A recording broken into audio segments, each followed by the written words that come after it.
A graça e a paz da parte do nosso Senhor e Salvador Jesus Cristo. Então, irmãos, nós vamos começar uma matéria chamada antropologia, que nada mais é do que a criação, o homem em si. Então, irmãos, os irmãos vão observar que as nossas matérias, o nosso método de estudo é totalmente diferente dos demais. Então nós aplicamos a teologia prática para que todos os irmãos tenham um entendimento de uma forma teórica, mais prática. O que vem a ser a teologia, esse bicho que parece ser um bicho de 7 cabeças, mas não é.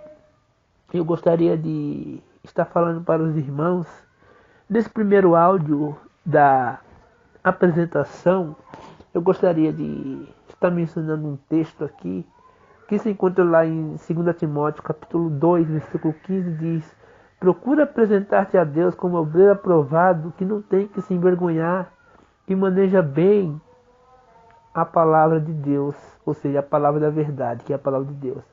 Se encontra lá em 2 Timóteo, capítulo 2, versículo 15, ao qual Paulo escreve das suas cartas paulinhas.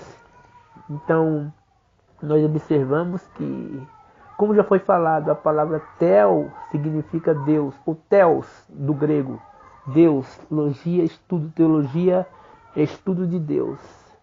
Então nós temos um outro texto aqui que fala que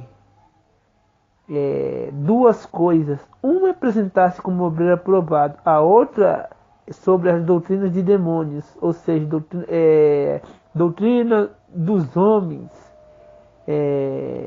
Essas são as duas passagens que está em foco. Adverte em relação dos perigos das doutrinas enganosas. Então nós vamos começar essa primeira aula chamada antropologia, que é o estudo do homem. Nós vamos estar focando em alguns assuntos sobre algumas linhas filosóficas, porque nada mais é, se os irmãos forem prestar atenção, essa matéria de antropologia é um segmento da teontologia, que significa o ser Deus. Então é a mesma linha de raciocínio, é a mesma linha da matéria, a mesma coisa do prolegômenos, que seja o estudo da pessoa de Deus, da criação, ou seja, Deus se manifestando a humanidade, o seu propósito sobre a humanidade, os nomes de Deus, o seu intento e outras coisas mais. Então nós vamos estar batendo na mesma tecla sobre as linhas de raciocínios, ou seja, as linhas filosóficas que a gente observamos tanto no mundo contemporâneo como no mundo antigo, ou no mundo desde a antiguidade. O homem sempre ele teve dúvidas do ser Deus. Por que eu existo? Qual a finalidade? Qual é o objetivo? Será que Deus existe mesmo? Deus existe?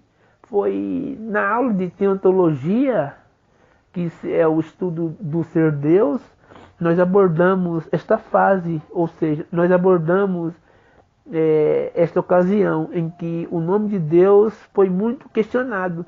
Tanto é que na Grécia antiga, os irmãos podem observar que era mais fácil na Grécia as pessoas acharem uma divindade do que o próprio Deus, porque eles cultuavam a um Deus desconhecido.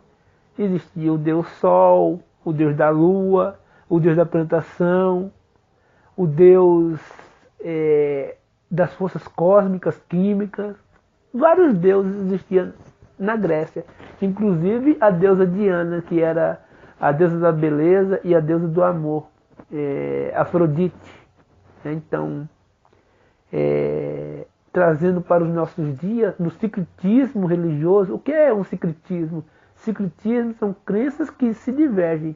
tantas as crenças da Umbanda, da Quimbanda e do Candomblé, da Macumbaria, vocês podem observar que no catolicismo são os mesmos deuses, só que nomes diferentes, porque isso é uma verdade incontestável.